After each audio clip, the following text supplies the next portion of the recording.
వైషు ఏమైంది మాట్లాడకుండా పోతాను నిన్నే ఏమైంది ఎందుకు మాట్లాడతావు నిన్న నువ్వు ఏబట్టి పెద్దోళ్ళైంది మా ఇంట్లో. ఏంది నేను చెప్పి వెళ్ళయిందా అసలు నువ్వేం మాట్లాడుతున్నావు అర్థమైతలేదు వైషు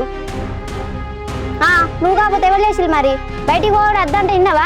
నిన్న బడికి పోలేదని సార్ ఫోన్ చేసి చెప్పిండట మా వాళ్ళంతా ఊరంతా తిరిగిల్లట. అవునా సారీ వైషు. సారీ లేదు గీరీ లేదు, ఇక్కడ నుంచి నువ్వు నాతో మాట్లాడకిగా. ఏం మాట్లాడుతున్నావు వైషు? నేను నీతోని మాట్లాడకుండా ఉండుడా అది జన్మల కానీ ముచ్చాడా? అద్దురంజిత్ చిన్న విషయానికి మమ్మల్ని పొట్టు కొట్టింది. ఈ విషయం తెలితే నన్ను బొంద పెడతావు డైరెక్ట్. ఎట్లా వెళ్తావు వైషు? తెలుతా అని ప్రేమించడం మానేస్తావా? నువ్వు లేకపోతే నేను చచ్చిపోతా వైషు.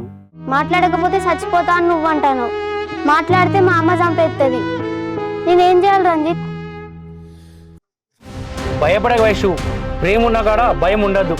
నీకు నేనున్నా, నీకేం కానీ. అద్దు రంజిత్, మన ఇద్దరి మంచి కోసమే చెప్తానా, నువ్వు మర్చిపోయిగా నన్ను. బాయ్ వైషు వైషు వైషు అర్థం చేసుకో వైషు వైషు.